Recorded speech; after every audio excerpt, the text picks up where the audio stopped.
Clothing for Buddy Pough provided by Bill Owings Clothing. Bill Owings Clothing is a proud sponsor of the Buddy Pough Show. Second half highlights, Florida A&M kicking off to South Carolina State. Coach, for a little bit as this football goes in the end zone, this second half, this first possession was going the way you'd hoped it would go. It was going exactly as we wanted. We ran the split zone the first play. Mass got about 5 yards. You know, we come back and we go a little play action off of that same style kind of action. And Malcolm really is in a little trouble there. Doesn't quite run good enough to get away from those guys. But he does get it out there to Antoine Carr. Carr makes a nice gain. Then we go back to Antoine again with a little stick style kind of route. And he really shows some athleticism. Let me tell you what now, he is a big, strong, athletic kid. And we really need to take advantage of his abilities more. So once to the well, twice is good, but the third time, not the charm as they come up with the big pick. Yeah, we ended up throwing an interception there, and you know, they get it, but now we end up getting it back here. Samaj Moody breaks on a nice third down play, and looks like he's almost going to intercept it, but he does knock it down, and you know, they punt it to us, and you know, Christie catches it. I think their punter did a great job on Saturday night. Brandon Holdren was the punter for Florida A&M, and he really kept them in the game. We knew that if we gave him the opportunity to stand back there, he would go ahead and hit some big ones. And you know, Malcolm hits Elmo here on the seam route. This was a third down conversion ball, and it was a real nice throw and catch. And then you see Massey again. You see Josh Harrison blocking out there for him. Antoine Carr, you know, those guys, Trey Williams. And you know, we end up getting stopped here again, but we do the slant route here to Elmo. We end up getting stopped here again and ended up kicking another field goal. Elmo does a good job, a lot stronger than his size belies, but again, you talk about not a lot stronger. Blake Erickson, another long field goal, his third of the night, that one from 41 yards out. 9-0 now, but that's so important, Coach, because it makes it a two-score game. It makes it exactly, that's exactly right. We needed to get a little bit of distance between us and them, and you know, at that point, we just kind of let our defense go, and you know, we run a blitz here, and Courtney Ingram gets the sack. I think Marshall is involved, Jason Ayers is involved, but Courtney ends up getting him down on the ground, and then you know, we run another little twist out there. We got Julius Wilkes at defensive end here, almost make another sack, but they throw the ball, it comes up short, and then we end up forcing the punt again. And we go after this punt and don't quite get it, and the ball doesn't go as far as we think it is. Christie, I wish he could have caught it, but he couldn't because he's been kicking the ball so deep until we had to back up, and then when the ball is kicked short, then of course it ran, you know, for a good bit of distance on the ground. But then we come back and try to go to deep ball to Malcolm. Didn't quite come out of his hand right. We need to throw the ball a little bit farther to the far hash so that he could have kind of run to it that way. Guy was able to catch up to it, but we ended up having to punt again here. And there's Blake Erickson with a big punt for him. And Julius Wilson makes a nice play here, a nice open field tackle on their punt return. And you see him come up a little bit gimpy there. I think Julius has probably got cramps and all kind of stuff. He's playing a lot of snaps. And you know, they run the little bubble screen here. Mason Harris gets juked a little bit. And I think CT, Christian Thompson, runs him down and knocks him out of bounds here, and that's the end of the third quarter. We head into the fourth quarter. South Carolina State clinging to a 9-0 lead. Florida A&M Eddie Battle came in and played the second half of the quarterback.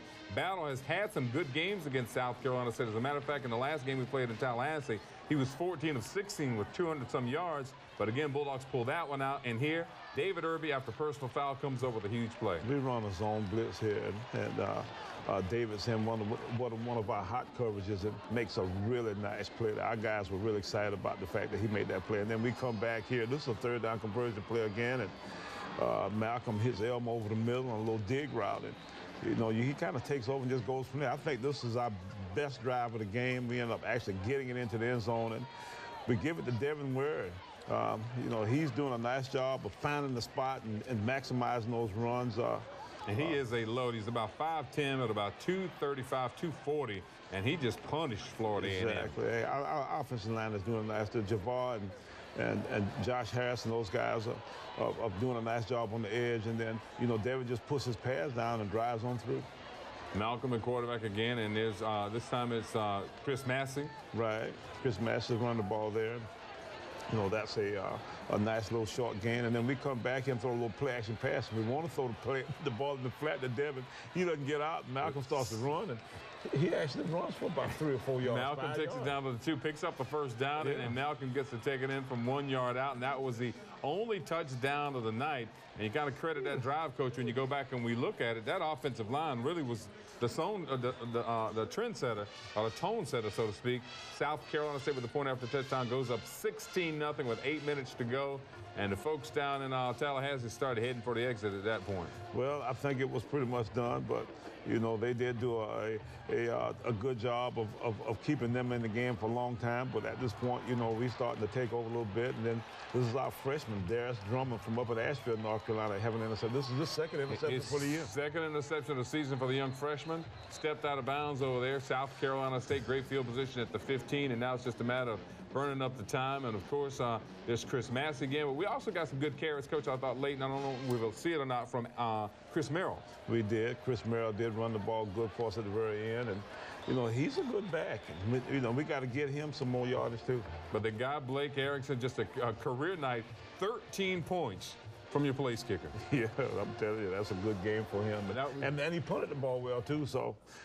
That was the way it ended on Saturday night, 19-0 South Carolina State. But look at the defense, only 6 first downs for Florida A&M, 4 first downs in the second half. We held them to less than 50 yards rushing and less than 100 yards passing. You know, I thought just totally dominated them on defense. And you look at the stats, and of course, that is kind of across the board from that standpoint. The penalty department, we kind of cut those down.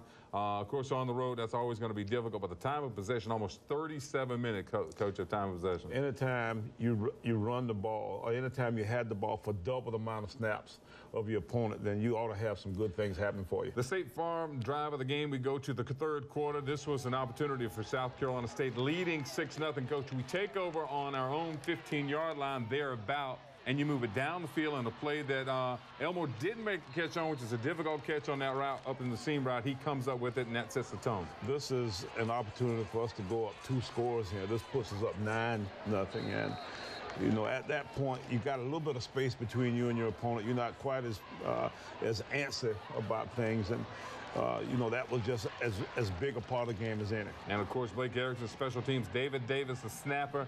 Nathan Smith, the holder, and Blake Erickson finishes off your State Farm drive of the game. We'll take a break here on the Buddy Pough Show. Come back with more on this edition after this timeout. For the next big Bulldog game, stock up on the most delicious tailgating packages around at Fats Cafe, where regulars get treated special and everyone's a regular. Your Fats Cafe Facts, and look around what happened this past weekend in the Mid-Eastern Athletic Conference. Bethune-Cookman, that's the big story of the conference. That huge win over Morgan State. I guarantee you, Brian Jenkins and that crowd has gotten it going on. And, you know, they beat Norfolk up pretty good last week, so we've got Norfolk this week, but we got to really get ready for both those teams coming up here in the next couple of weeks. Hampton, the winner, Tennessee State, a winner, and, of course, Howard getting a win over Lincoln. Looking at the standings right now in the Mid-Eastern Athletic Conference, Bulldogs, our first conference game, of course, with no conference losses. They got us at 3-0. That's a little premature just yet. We're just 1-0 right now. But talk about Norfolk State coming up real quickly. Well, Pete Adrian and his crowd have always given us a tough time with their defensive scheme. And, you know, they've now got an offensive guy there that was on our staff. So, you know, we've got our work cut out for those guys because they'll come in here with a great plan against us this coming Saturday. All right, we look forward to seeing you next week down in Orangeburg for the South Carolina State-Norfolk State game and right here on the Buddy Pough Show. Thank you for watching the Buddy Pough Show, featuring highlights of the defending back-to-back MEAC champions, SC State University Bulldogs. Our sponsors are State Farm Insurance, Orangeburg County, the South Carolina Education Lottery, the Regional Medical Center, Time Warner Cable, Palmetto Health, Advanced Diagnostic Imaging Center, Fats Cafe, Paragon Builders, Bill Owens Custom Clothing, and Wood Ash Furnishing. Join us again next week for exciting highlights of SC State University Bulldog football.